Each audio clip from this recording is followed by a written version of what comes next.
is, let's go here.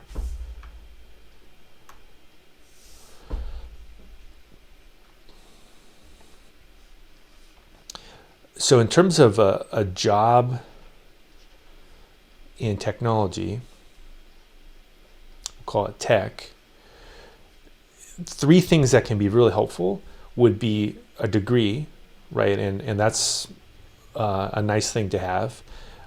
And that's one, but also a portfolio project, which is what we're building. And then also a certification.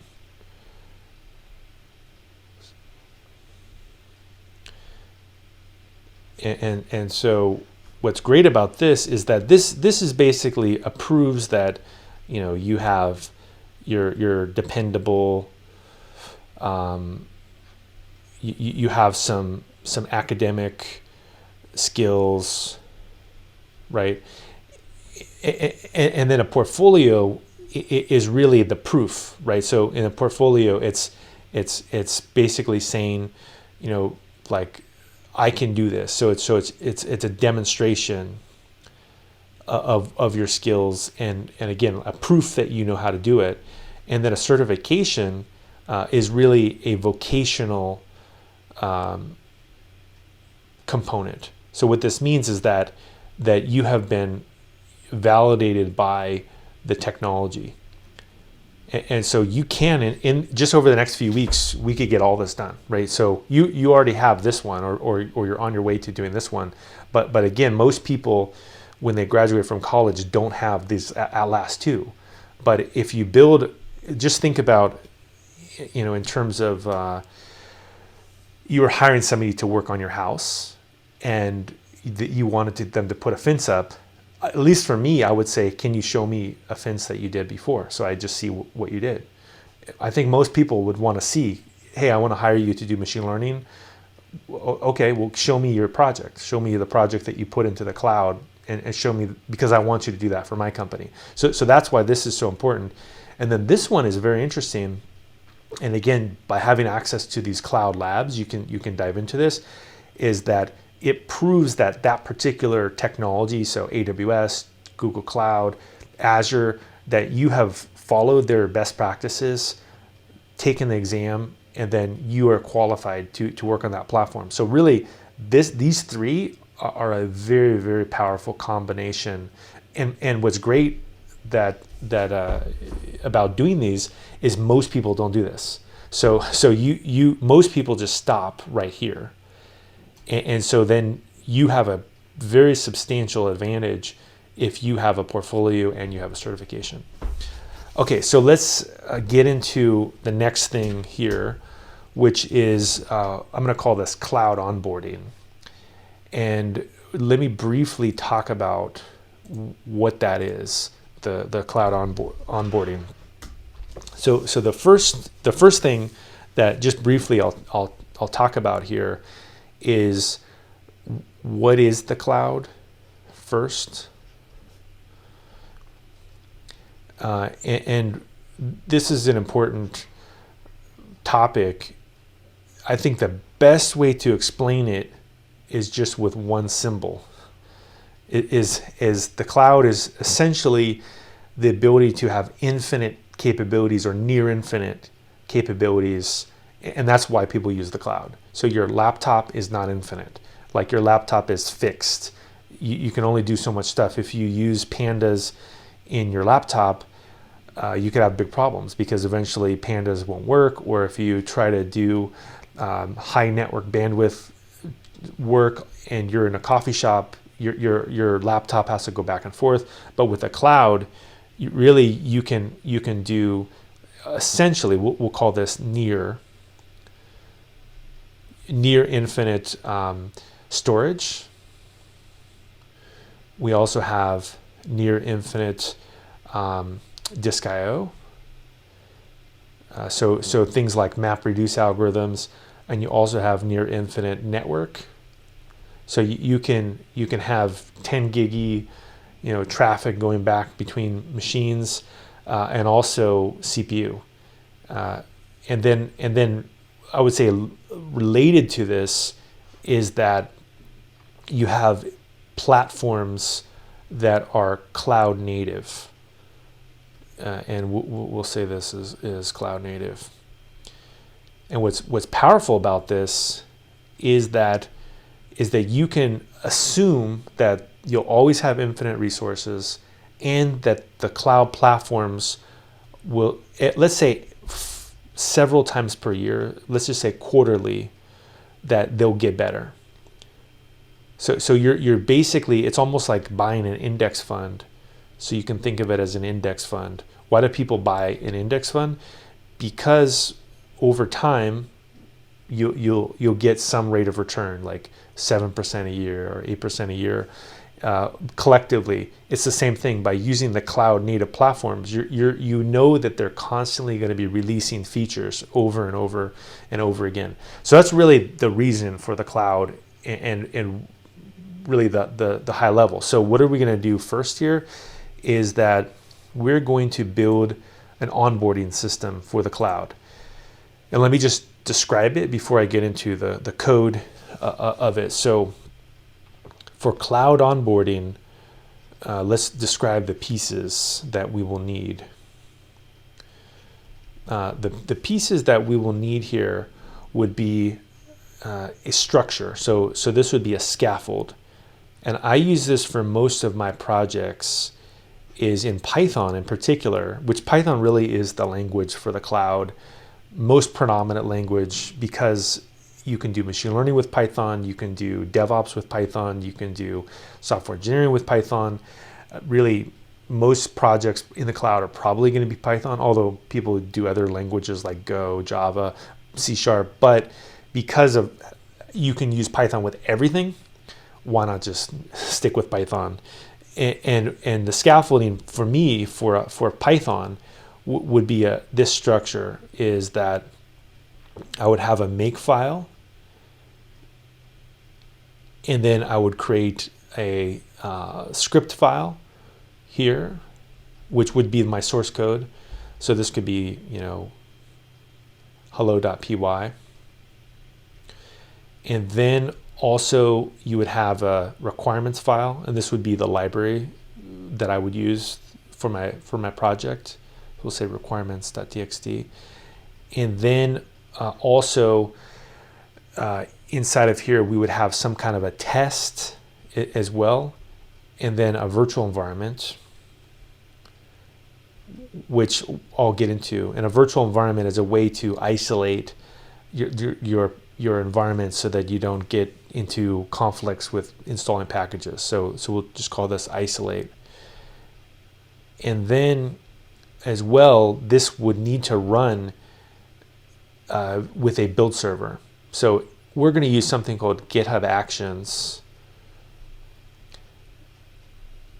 And this is a DevOps process. And what this does is that it will, on an event, and we'll just say this is the event.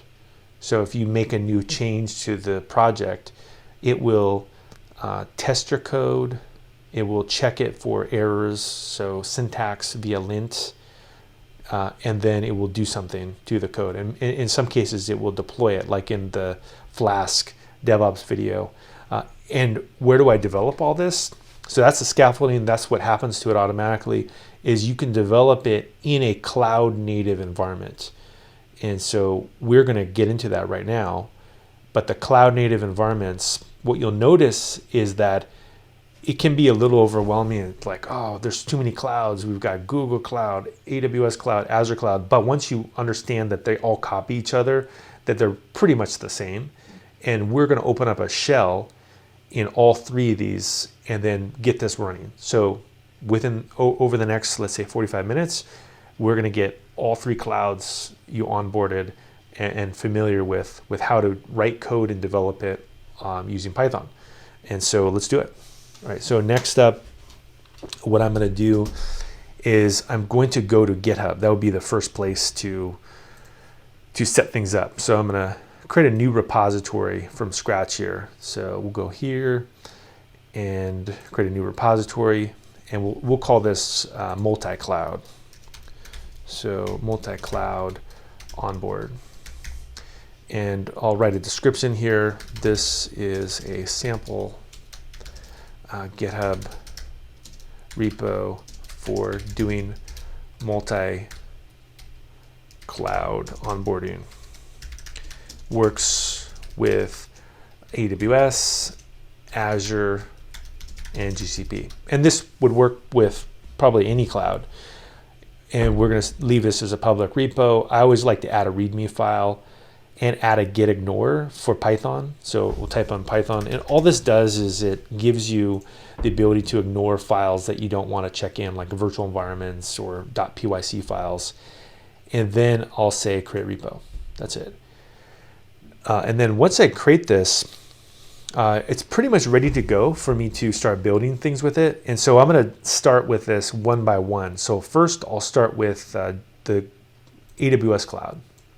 So I'm going to go to a service called Cloud9. And what Cloud9 is it's a cloud IDE for running your code. My recommendation is if you're doing cloud development, don't use your laptop. It's really a waste of your time because you'll be much more productive if you just start right in the cloud. And hopefully you'll see this, why it's more productive. So to create an environment as a student, you can, again, use this free. There's a free tier service, and we can just say, multi-cloud onboard project or something like that, and say this is a new environment for writing code in the cloud. And what's great about this is that it's going to put this inside of AWS, and so I can step away from my computer and it'll just save all my work, and I come back and then I go back and work on it. So it's almost like Google Docs, but for source code. And because it's inside of AWS, I can copy data back and forth without having to worry about a slow network connection. You could have an extremely slow network connection and use this, and it would be great. I would leave everything to default to start with. So this would create a new virtual environment for you. Notice here that this is free tier eligible, so this is ideal for students. And all you need is 1 gig of RAM and 1 CPU. And what's great about this as well is that it gives you Linux already installed with all the things you would need, plus it has cost savings built in, where after 30 minutes, it'll just time out. And so you don't have to worry about getting charged. So basically, it's essentially free forever. If you use it correctly, you don't ever have to be charged for this. And then I'll go to the next step. So we'll go ahead and create this. And it takes 10 seconds or so to make this environment. So while this is getting set up, one thing I'll mention is that we're going to need to create SSH keys. Anytime you create a new environment from scratch, you need to create the SSH keys on the environment and copy those keys into GitHub so that you can do bidirectional encrypted communication without having a password. So really just once you set it up once, you never have to do it again. So I will show you how to set this up so that you see how to do it the first time. But once you've set this up, you never have to do it again. Unless you go to a new environment, and then you would have to set up a new set of SSH keys. But again, this should be pretty quick.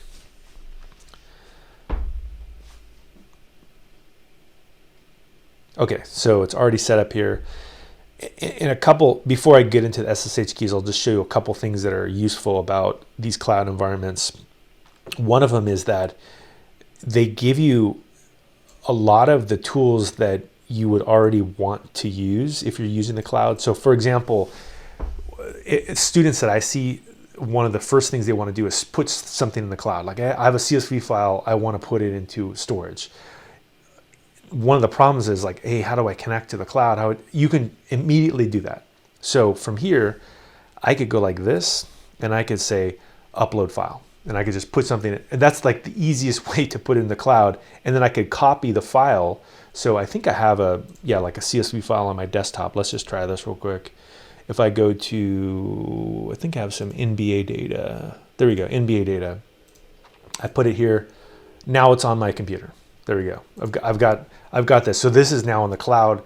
And if I wanted to, I can talk to the cloud storage via the the command line tools. So I can go here and say AWS S3 LS, and I could just list the buckets that I have.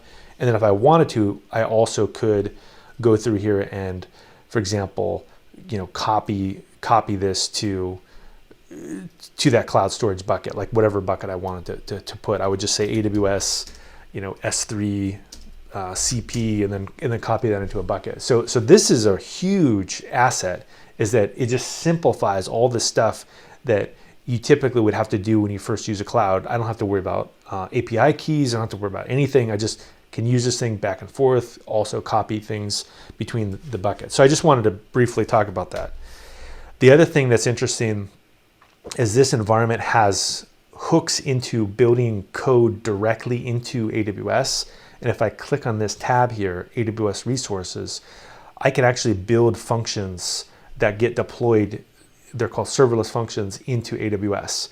And I also can remotely invoke those. These are a whole bunch of projects that I've done.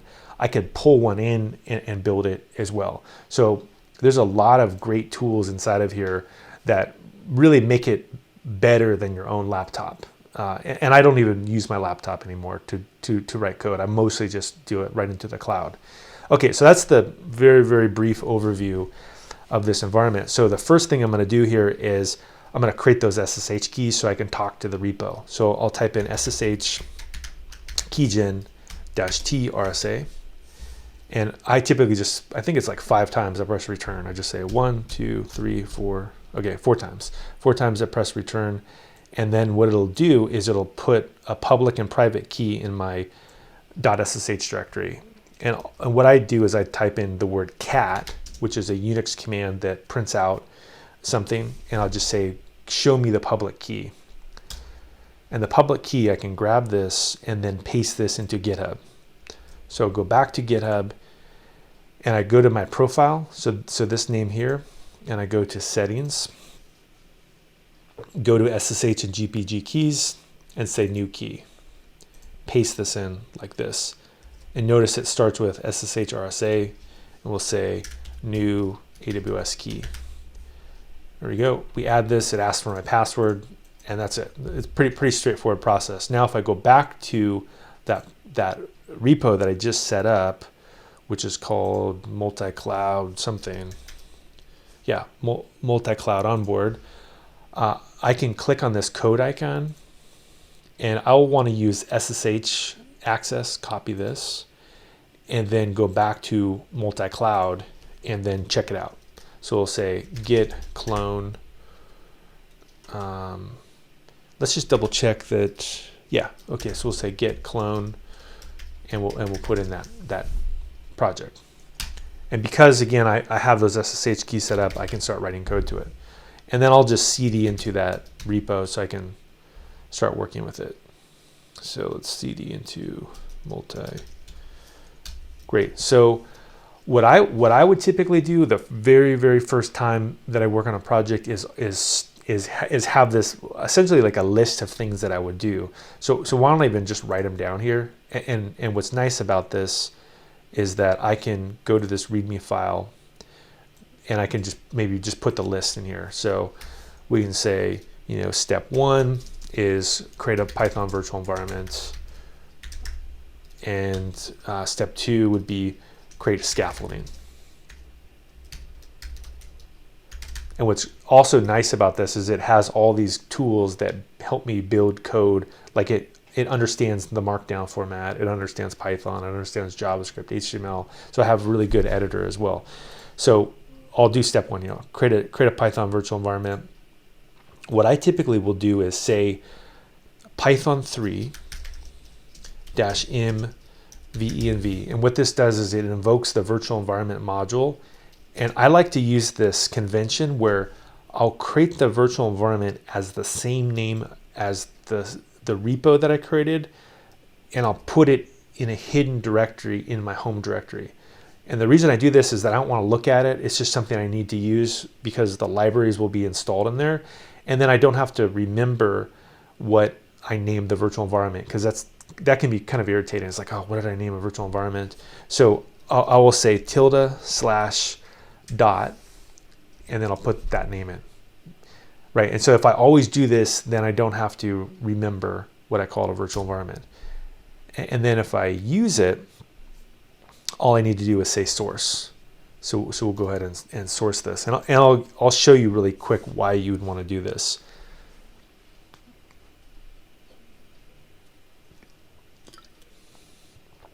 Hopefully this finishes. It's kind of, okay, I guess it finished.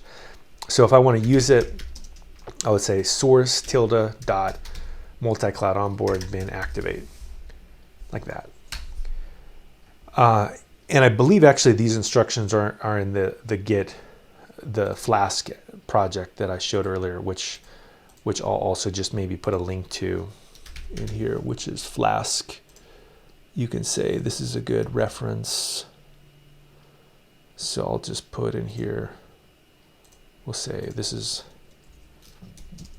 you can see a good reference here. Do this. There we go. So once I've done that, why would I do this? Well, the main reason is if I say which Python, now the Python lives in this directory and I don't have to worry about what else is happening. Like maybe I'm working on 3 or 4 or 5 projects, and it's very common that there'll be a project where I'm using scikit-learn or pandas, and then they change the version and then everything breaks. And then if I upgrade that version and then work on a new project, then I broke that project. And so you don't want to get into that kind of chasing your tail, essentially. If you have pets, you'll see your dog does that. So now that I've got this set up, I can create this scaffolding. And so, again, the scaffolding is pretty easy. It would be just, like a Makefile. It would be a source code file. We'll just call this hello.py. And then it would be a requirements file, .txt, and then also a... I think that's it. Makefile, hello file, and then some kind of like a test, and I think that's pretty good. That's about what we need. So I'll do that really briefly. I'll say inside of here, touch Makefile, touch requirements file, .txt, and then we'll say touch test hello.py, and then we'll also make that file as well. We'll make a hello file. So this is kind of a good basic structure here. Now for the Makefile itself, I typically will just copy what I do from another project. So I think if we go to this Flask project, for example, I can just copy some of this stuff. I can just go here and copy it, and I'll explain also what is a Makefile and why do I care about it. So one of the things that's interesting about a Makefile here is that the reason that you do this is the same reason you would create a bookmark in Chrome or Firefox, is that you don't want to have to go back to every website you visit constantly. And the same thing is, this is a lot of code to write, and it's boilerplate code, so it's useless code essentially. And so a Makefile allows you to build a command that wraps up some process. And so in this case, we can see that it runs this command called pip install, which upgrades the Python packaging tool and then installs packages. So now I don't have to remember all these commands anymore. I just say make install. Same with test. When I want to write a test, I just say make test. And then also with lint, same thing. I just say make lint. And you can put anything you want. And you can put any commands you want inside of a Makefile. But typically for me, I do install, test, and lint are probably the 3 most common. But later, if you want to do a deploy, I also will put a deploy step. And then whatever cloud platform I'm in, I can just say make install, make lint, make test, make deploy, and I will go through and run all those. So for this, let's just start though with, let's start with the install command here. And the install command, we will need some packages inside of there. So I can go to here and put, for example, I want the PyLint, I want PyTest, and I think that's good. That's good enough. So this is a linting tool and a testing tool. And For the hello file, I can just do something really simple. I can just say like add and do X and Y, make it really simple, and return back X and Y. And we could just print add 1 and 2. So really simple function here. And if I run it, we can see that this just is some scaffolding, right?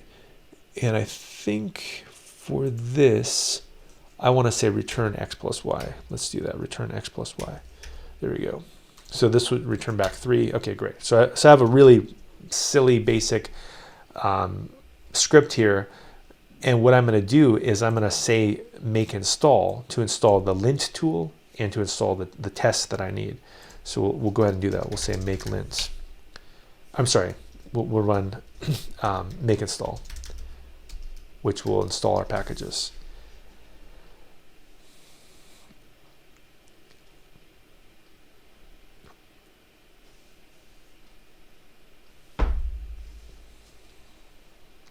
Okay, so now that those are installed, notice I can just copy this as well. This is something that I did from another project. Is my personal recommendation is that every project that you're on, most likely you want to have a lint step because it checks for syntax. Why would you not check for? And I'll show you why you want this. Is if we go here and we say make lint now, you should see it. We have perfect, but let's say I mess it up. If I go back to this hello file and I put something weird in here, like I say var equals and put some broken code, it will catch that, right? So this is helpful just so it will catch broken code because Python doesn't have a compiler, and this is a way of protecting yourself from checking in code that doesn't work, especially on a team project. But even your individual project, like why check in code that doesn't work? So we have a basic structure here. This is good enough that I'm going to check this into source control now. And what I would do next here is I would say get status. And I'm going to check in readme, makefile, hello, requirements, test file. So let's go ahead and do this. We'll say get add readme, get add makefile, get add hello, get add requirements, and get add test hello. Looks pretty good.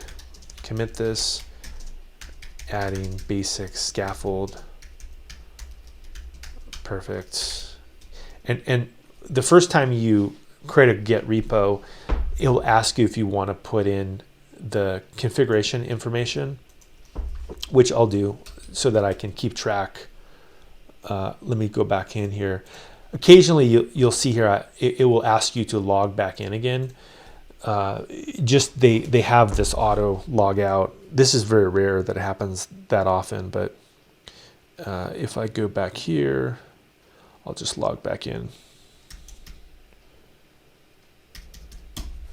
Usually I think there's like certain time in the morning or something that it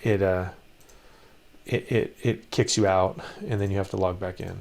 Okay, so we're back in here. But actually there's a good test that shows you can start right back to where you were, right? Everything's the same. Nothing changed. So we'll go here and we'll put my name in here. So we'll say, give. And the idea here is that you can keep track of your commits according to your name, which is a good idea. So I would recommend doing this so that when you're working on your project, you can see who made the change to your projects. So we'll just go through here and we'll put in my email address. Okay. And then we'll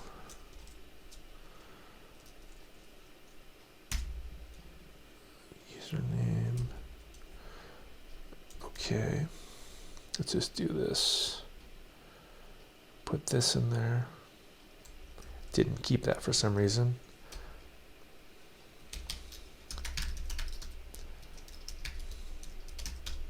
Okay, and then the final thing that they'll ask afterwards is you amend your commit so that it has that information. So you can put this in a configuration file as well, but I just do it this way. We'll write it out and then exit, and then we can do a git push. And then this will show up now back in the Git repo that I was working on earlier, which is this multi-cloud. It should show up and we should have a structure. So this is pretty close to being ready. So what I'm going to do now is I'm going to go to another cloud and then I'm going to check this out. So let's go to Google Cloud. And so this is the Google Cloud console, and it looks very confusing at first, like, oh, what is all this stuff? But they copy also AWS. They all copy each other. So I can just go here and say activate Cloud Shell. That's it. And if I click on activate Cloud Shell, what it will do is open up a shell that will be very similar to the AWS environment. So it's the same concept. Like, this is a great idea.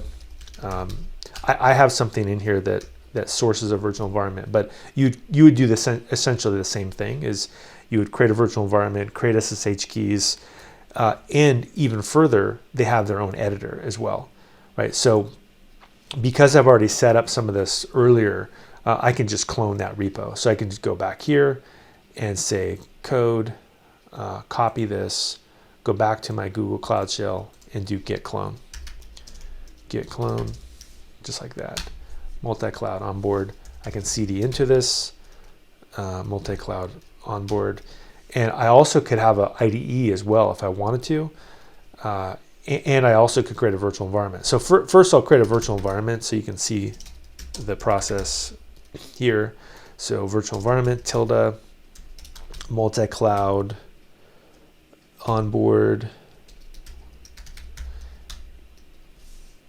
Notice that in this environment, they want you to install something first, which is because it's a managed virtual machine, which is fine. I'll just go ahead and install this.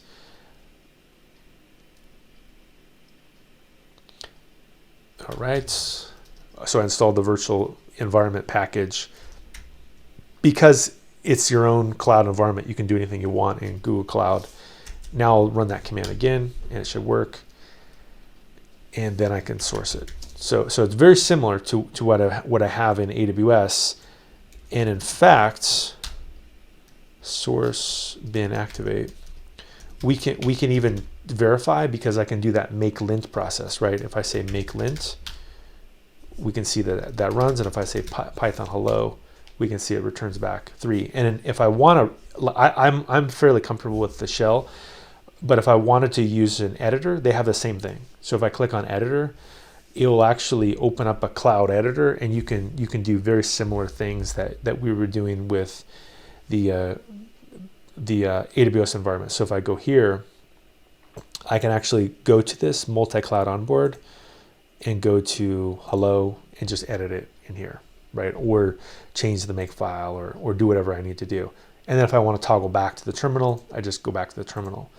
So this is one thing you'll notice with these cloud environments, is they seem like they're complicated at first, but then they're actually almost identical because the people working at those companies go back and forth and they exchange ideas.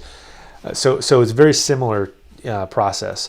Now let's go to Azure, same thing. So if we go to Azure here and we first log in, we'll refresh here, that what we'll notice is that inside of the Azure environment, look at this, they have the same thing. They have the same button up here. So I just click on the Cloud Shell, it spawns a Cloud Shell, and then it would be the exact same process, is create a virtual environment. Now, if you haven't done this for the first time, you do have to create an SSH key. So that is important to remember. But I've already created an SSH key, so I don't have to do it again. But what we'll do is we'll again clone this. So I'll just go code, copy this, go to Azure and say get clone, go like that. Multi-cloud, check it out.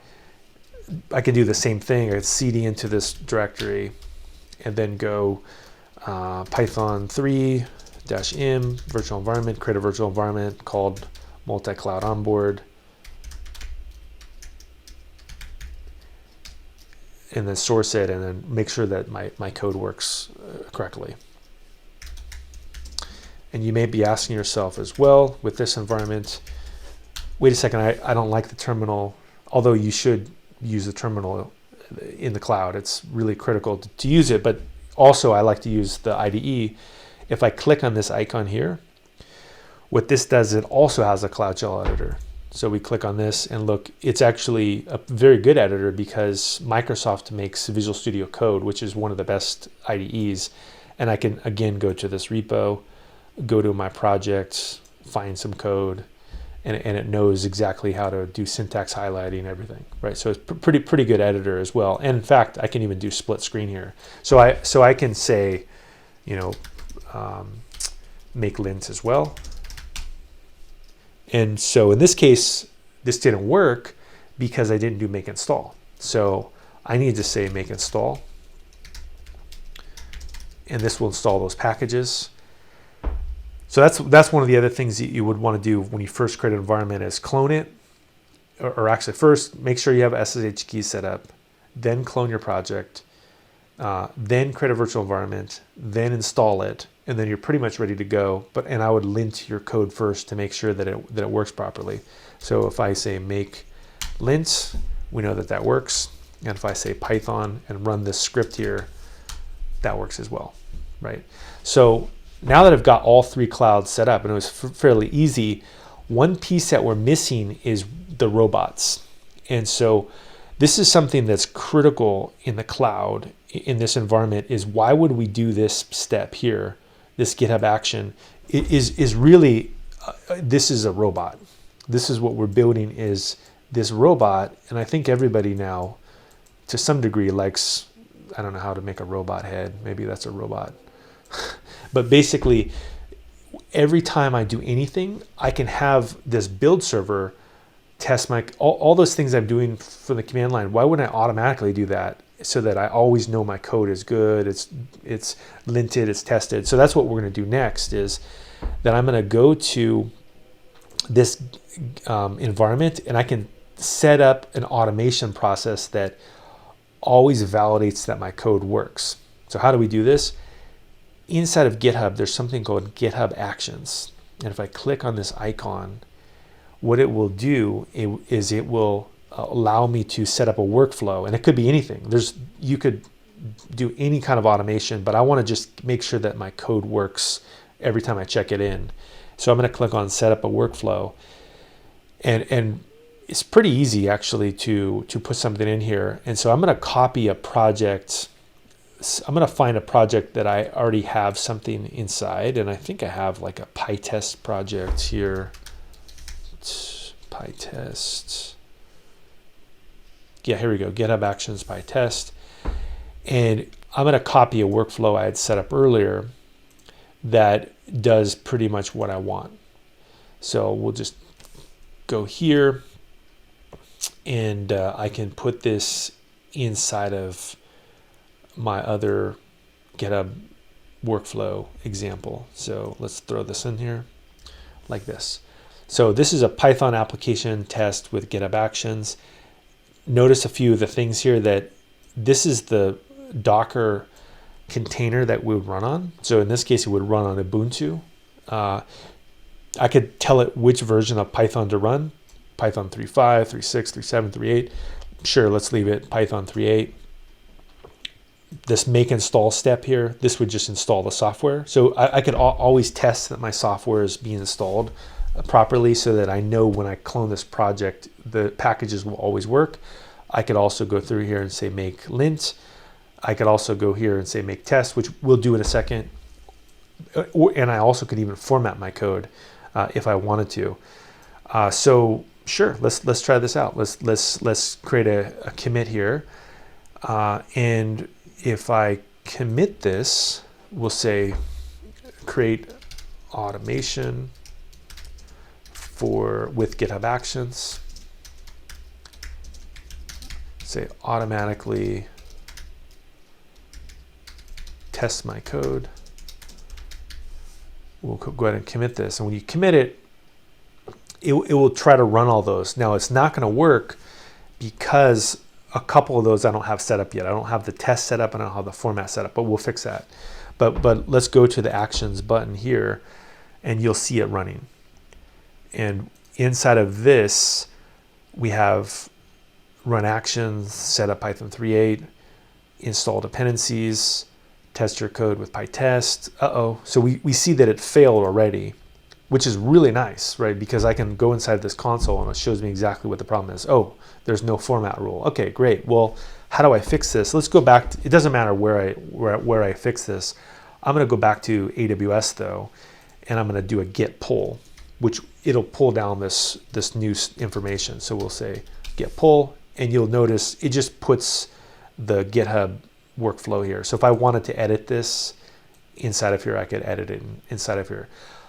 All I need to do though is add a test and a format section here. So I'm going to go back to my Makefile, and the test section, let's actually make it do a test for this hello file. And then I'm going to say test hello. So this, what this says is run the PyTest test framework and also do code coverage using a tool called PyTest Cov. And then here's the test file. So I'm going to add that library called PyTest Cov. PyTest Cov. I think that's how you do it. I can double check though, because let me see what the name of that file is in my other project. Let's see, PyTest. I can Google it. Be lazy. PyTest Cov. What is it? What is the library? Yeah, it is a hyphen. Okay. I just want to make sure I got the name right. It looks like, there we go, PyTest Cov. That's all I needed. Okay, so now that I've got that, PyTest Cov, I can write a test file, so I can go back, save this, do a make install, so that it installs this new library, go to this test file, and it's going to be a pretty easy test. I just say from hello, import add.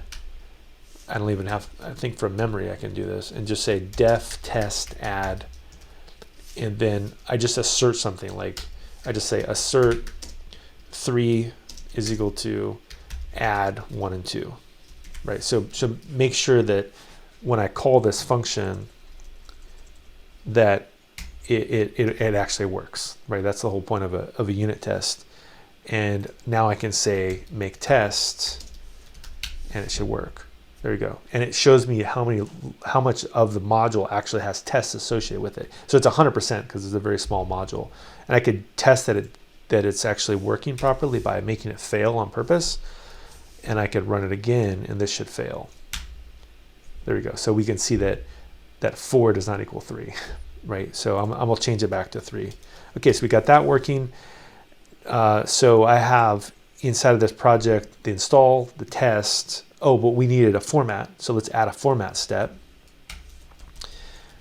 And there's a neat tool in Python called Black, which formats our code so that it looks like professional code. So I'll type in Black, and then I'll do .py, just like this. And so I need to install that library as well. So go back to this requirements file, type in Black. There we go. And if I do make install here, that should install that. And then if I say make format, this should format it. Woo. I don't know what that is. Preparing. Well, it looks like this library, which is optional, blew up, which happens sometimes. And so I'm going to say I don't need that because it's an optional thing to have. And I'll go back here and just take this out. Just say, I don't want this. And then I will also go back to that other file here and say, we don't need this step, right? Because really the core steps I would say are install, lint, and test. The format is nice to have. Okay, we got that working. Let's again say make all, which will install, lint, test. All that works great.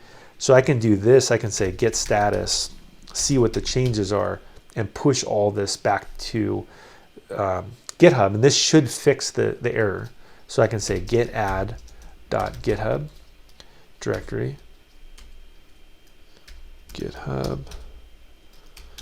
and then git add the Makefile, git add the requirements file, and git add the test hello. And if I say git commit, fixing GitHub Actions build,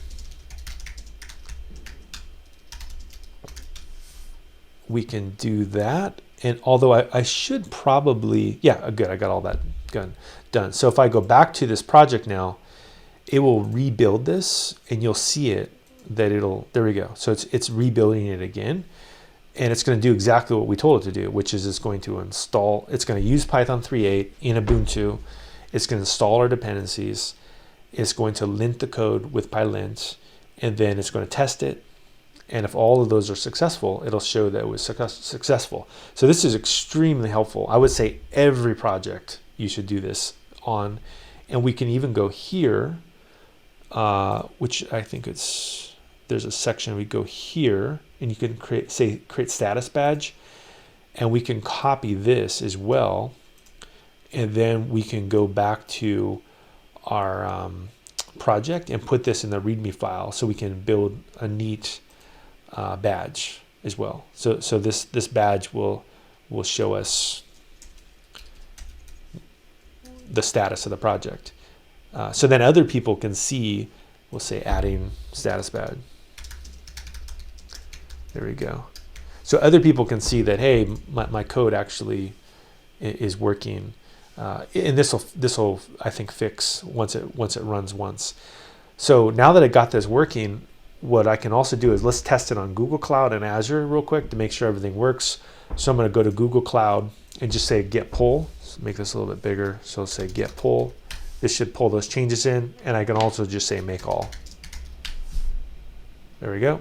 And let's see, does this work?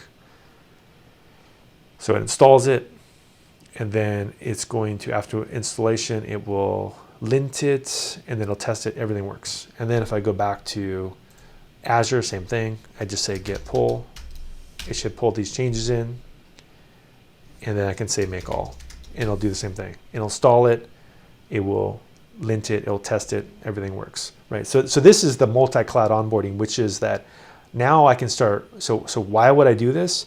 The reason for this is I have automation. I also have the ability to write code on any cloud platform. In some cases, you don't need to work on all three clouds at the same time.